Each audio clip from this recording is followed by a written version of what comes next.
스님 토토 적중 내역입니다. 11월 달도 대박 나봅시다. 금일 페에노르트 대 A 마드리드 시작하겠습니다. 페에노르트는 조 2위지만 이번 라운드 결과에 따라 조 1위까지도 올라설 수 있다. 4라운드에서 선전했음에도 라치오 원정에서 패했기에 3위로 떨어진 상태다. 그래도 챔스 징계를 마친 산티아고 히메네스가 리구와 마찬가지로 경기에 나서고 있고 마듀로와 제루키의 막강한 중원이 있다. 히메네스는 지난 주말 리그 경기에서 해트트릭을 기록하며 감을 조율했다. 아틀레티코는 2승 2무를 기록하며 조 1위를 달리고 있다. 리그에서도 지로나, 레알과 함께 우승 경쟁을 하는 등 이번 시즌 성적을 안정적으로 내고 있다. 지난 주말 경기에서는 마요르카를 제압했는데 그리즈만이 결승골을 넣었다. 부상자 이슈가 있기도 했지만 데파이를 비롯해 핵심 로테이션 자원들은 모두 돌아왔다. 접전을 본다. 페에노르트는 지난 시즌까지의 아약스가 그랬던 것처럼 에레디비지의 팀으로서 챔스에서 충분히 경쟁력 있는 모습을 보이고 있다. 또 이 경기는 홈이라는 이점도 있다. 그러나 비첼과 아스필리쿠에타, 사비치, 백스리 외에도 바리오스와 드폴이 중원을 지켜낼 아틀레티코의 골문을 여는데 고전하며 승점 한 점에 만족해야 할 것이다. 금일 PSG 대 뉴캐슬 시작하겠습니다.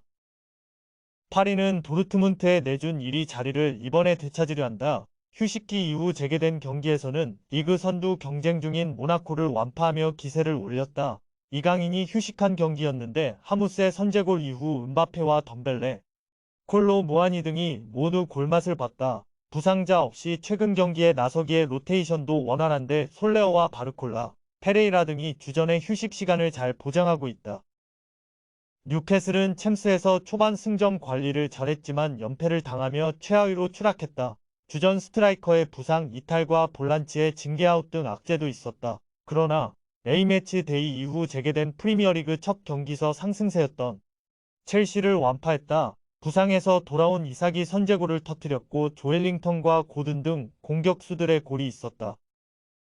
파리의 승리를 본다. 뉴캐슬도 최하위기의 파리 상대로 소극적인 운영을 할 상황은 아니다. 기마랑이스와 조엘링턴 등의 라인을 올리며 골을 노려야 하는데 우가르테와 루이스가 나설 파리의 중원을 넘어서기 어렵다. 은바페와 덤벨레가 경기 내내 상대 수비를 공략할 파리가 승리할 것이다. 금일 AC밀란 대 도르트문트 시작하겠습니다. 밀란은 지난 주말 고전 끝에 피오렌티나를 잡고 리그 3위를 유지했다. 올리비에 지루가 징계로 결장한 경기였기에 마무리가 아쉬웠지만 테오 에르난데스가 결승골을 터뜨렸다. 이번 시즌 잘해주는 토모리와 티아우, 칼라브리아 등 중앙 수비가 잘해줬고 포베가가 주전 볼란치로 나서며 중원도 탄탄해졌다.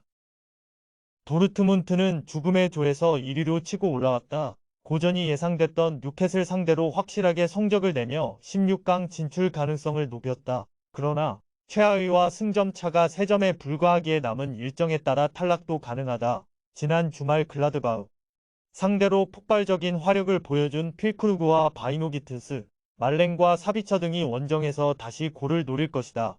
대표팀을 다녀온 주축 선수들도 정상적으로 나설 수 있다. 접전을 본다. 밀란은 크루니치와 레인더스, 로프터스치크가 중원에 나서던 것보다 포베가가 들어온 라인업의 경기력이 월등하다. 그러나 웨즈칸과 엠레찬 등 수비력이 좋은 중앙 미드필더진이 나설 원정팀 중원을 쉽게 넘기 어렵다.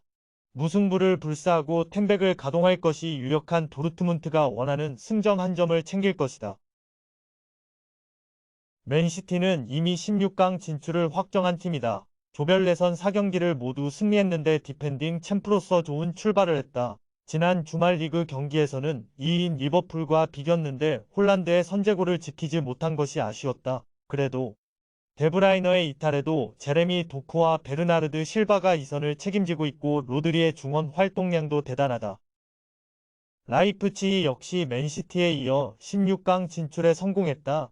맨시티에 패하긴 했지만 남은 3경기를 모두 승리하며 3위를 멀찍이 떨어뜨렸다. 때문에 최강 맨시티 상대로 어느 정도 힘을 빼고 나올 수 있다. 지난 주말 풀타임을 소화한 오펜다와 시몬스, 슐라거 등이 빠질 수 있고 세이발트와 세스코, 캄플 등이 출전할 것으로 보인다. 맨시티의 승리를 본다. 벤치 스쿼드가 얇아진 상태기에 맨시티 역시 로테이션을 어느 정도 가동할 수도 있다. 그러나 홈경기에서 나서는 경기기에 허투루 임하지 않을 것이다. 로드리의 중원 장악 속에 경기 주도권을 쥘 것이고 홀란드와 알바레스가 해결할 맨시티가 승리하고 5연승에 성공할 것이다. 금일 바르셀로나 대 포르투 시작하겠습니다.